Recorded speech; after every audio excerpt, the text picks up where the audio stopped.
इस वक्त हम मौजूद हैं चंदन हॉस्पिटल में और हमारे साथ मौजूद हैं यहाँ के आई स्पेशलिस्ट डॉक्टर पुष्पराज। आपका बहुत बहुत स्वागत है सर। धन्यवाद। मेरा नाम डॉक्टर पुष्पराज सिंह है। मैं चंदन हॉस्पिटल में ऑप्थेल्मोलॉजी डिपार्टमेंट का हेड एंड डायरेक्टर हूँ और आँखों से रिलेटेड जो भी समस्याएं होती हैं उसका इलाज हमारे डिपार्टमेंट में होता है। सर इस वक्त जो है जैसे ही बरसात शुरू हुई है वैसे ही आई फ्लू का प्रकोप पूरी राजधानी में देखने को मिल रहा है। हर एक तीसरा व्यक्ति आई फ्लू से पीड़ित दिख रहा है। ये किस वजह से हो रहा है? हाँ, आजकल जो है जब से ये बरसात का सीज़न शुरू हुआ है, आजकल बहुत जगह आपने सुना होगा बाढ़ आई हुई है, पानी हलचल भराव है। तो जब से ये मौसम में इस मौसम में जब से ये बरसात की वजह से आजकल आपने देखा होगा कि बहुत सारे जगहों पे जो है आई फ्लू का प्रकोप है। आपने सुना होगा पूरे उत्तर प्रदेश में ही नहीं, लखनऊ में नहीं, पूरे भारत में इसका प्रकोप है। और शायद इस मौसम में अक्सर जो है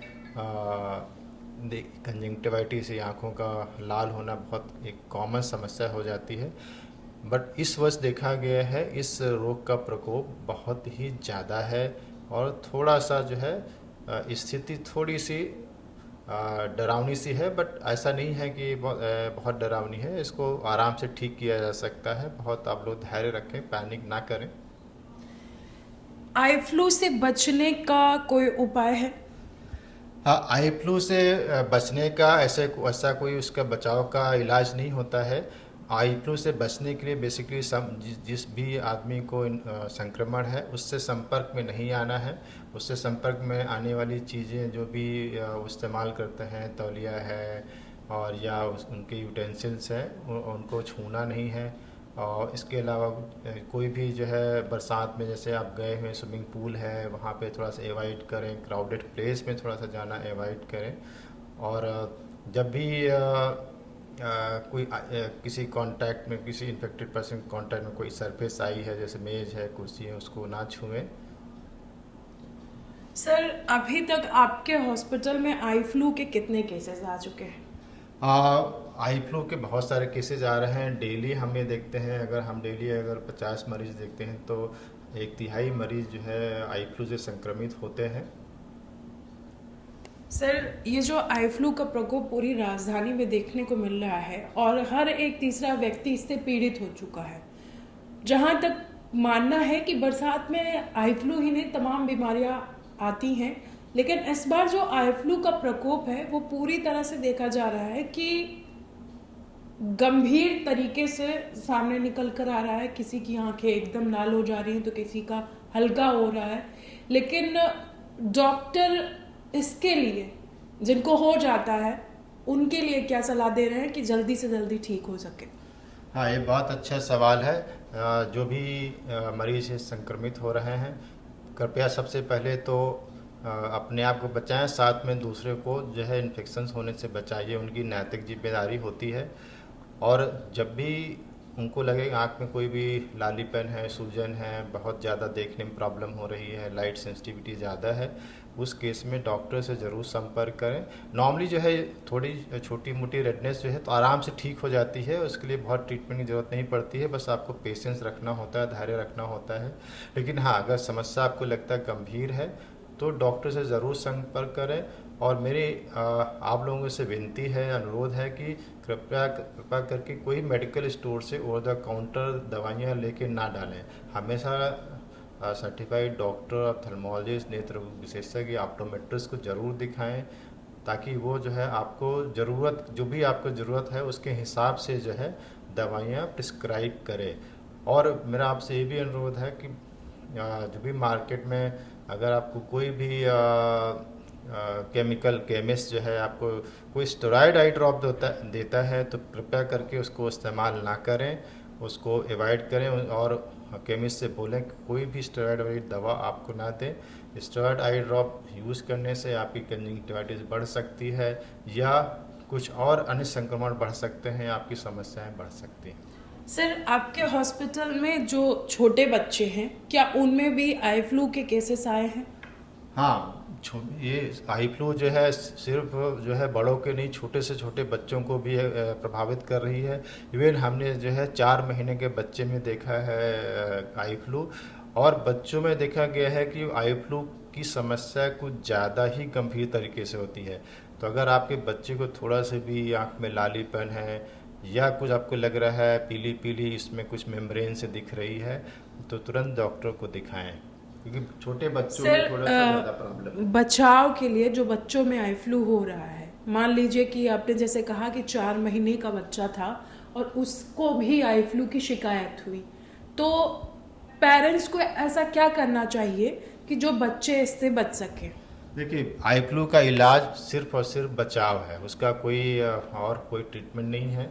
तो जैसा कि हमने पहले ही बताया है कि जो है जब भी इस आई फ्लू के सीज़न में बच्चों को बाहर मत ले जाएं, और साथ में कोई भी अगर संक्रमित आदमी है तो उससे दूर रखें। इवन जो है अगर माँ संक्रमित हो गई है तो कोशिश करें माँ जो है थोड़े से दिन के लिए बच्चे को दूर रखे।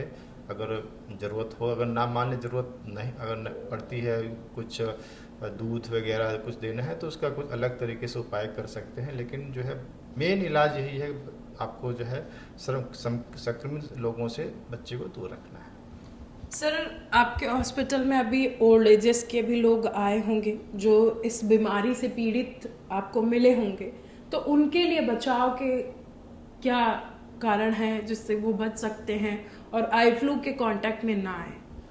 हाँ, चाहे जैसे बच्चे हों या बूढ़े हों, कोई भी हो, सबके लिए तो नियम वही होते हैं। और बूढ़े लोगों को थोड़ा सा और वो सेंसिटिव होते हैं, तो हाँ, उनको जो है थोड़ा सा और प्रिकॉशन जरूरत है, क्योंकि बूढ़े लोगों में इम्यूनिटी भी कम होती है। कभी कभी वो कंजंक्टिवाइटिस और गंभीर रूप धारण कर सकती है। और बिल्कुल, और जैसे ओल्ड एज के लोगों को तो बिल्कुल भी, जैसे मैंने बताया, स्टेरॉयड आई ड्रॉप वगैरह तो बिल्कुल भी यूज़ नहीं करना है। हमेशा जो है डॉक्टर को ज़रूर दिखाएं और उनके सलाह से दवा लें। सर, जिस तरह से कोविड के दौरान कोविड ने एक विकराल रूप धारण कर लिया था, और इस बार बरसात शुरू होते ही कंजक्टिवाइटिस यानी कि आई फ्लू की जो बीमारी है वो तेजी से फैल रही है, तो आपको क्या लगता है कि ये भी उसी तरह से फैलेगी या फिर इसको रोका जा सकेगा? बिल्कुल, ये तो बहुत अच्छा सवाल है, और ये बिल्कुल आप कोविड से तुलना कर सकते हैं, लेकिन यह है कि उतनी भयावह नहीं है जैसा कोविड था। तो मेरे लोगों से अनुरोध है कि जब भी लोगों को संक्रमण इस तरीके से हो, लेकिन देखिए जैसे मैंने बताया, बचाव ही मेन इलाज है। जब भी किसी को जो है बीमारी कंजंक्टिवाइटिस हो जाए, वो अपने आप को आइसोलेट कर ले, जैसे हम लोग कोविड के दिनों में आइसोलेट करते थे। और नॉर्मली इसका प्रभाव 3 से बहुत दिनों तक नहीं रहता, 3 से 4 दिनों में इसका प्रभाव अपने आप कम होने लगता है। और इसके अलावा जो है जो भी वो अपने, जैसे कि हमने कोविड में देखा कि जो है आप किसी के संपर्क में आते ही कपड़े, ये सब चीज़ें आप सब अपने आप को सैनिटाइज करके रखें। तो बिल्कुल कोविड जैसा हम लोग के दिनों में अपने बचाव के लिए चीज़ें करते थे, वो अगर उन सब चीज़ों का हम इस्तेमाल आई फ्लू के लिए करेंगे तो इसके संक्रमण से कहीं ना कहीं बहुत अच्छे से बचा जा सकता है। जिस तरह से सर कोविड में आपने देखा कि अगर इंसान छू भी लेता था तो उसको भी कहा जाता था कि कोविड हो जाएगा आपको, तो आपको लगता है कि अगर आई फ्लू जिसको है उसके कांटेक्ट में कोई दूसरा पर्सन आता है तो उसको भी देखने से कंजक्टिवाइटिस हो जाएगा? नहीं, ऐसा नहीं है। ऐसा मेनली कोविड तो बेसिकली जो है सांसों के से वायरस का संक्रमण के से होता है। बट आई फ्लू मेनली जो है जो आंखों से निकलने वाले स्राव से या उससे सिक्रीशंस होते हैं, उसकी कांटेक्ट में आने की वजह से होता है। अगर हम किसी से आंखों में आंखें डाल के देखते हैं, कहेंगे आंखों में आंखें डाल देने से संक्रमण हो जाएगा, ऐसा नहीं है। जब तक आप उसके होने वाले सिक्रीशन के संक्रमण में उसमें साथ में आएंगे, तब तक होने की संभावना नहीं है। इसीलिए जो है जो भी संक्रमित व्यक्ति है उसके हाथों को न छुएं, उसके कपड़ों को न छुएं। तो लेकिन जो है ऐसा नहीं है कि किसी को आंख में आंख डाल के देखेंगे हो जाएगा, ये बिल्कुल ही मतलब मिथक है। आपने देखा हमारे साथ थे डॉक्टर पुष्पराज, जो चंदन हॉस्पिटल में आई स्पेशलिस्ट हैं और यहाँ के हेड भी हैं। इन्होंने बताया कि कंजक्टिवाइटिस यानी आई फ्लू से बचने की जो कारण थे इन्होंने बताया, और उन्होंने कहा कि कंजक्टिवाइटिस जो है सिर्फ देखने मात्र से नहीं होता। आप किसी भी पर्सन की आंखों में आंखें मिलाकर के भी बात करेंगे तब भी कंजक्टिवाइटिस नहीं होगा, बल्कि उससे जो स्राव होता है अगर आप उसके टच में आते हैं, यानी कि आप उसके हाथों को छूते हैं या फिर उनकी आंखों को छूते हैं, तो इन्फेक्शन हो सकता है। कैमरामैन सूरज के साथ सोनम सिंह, TV 24 लखनऊ।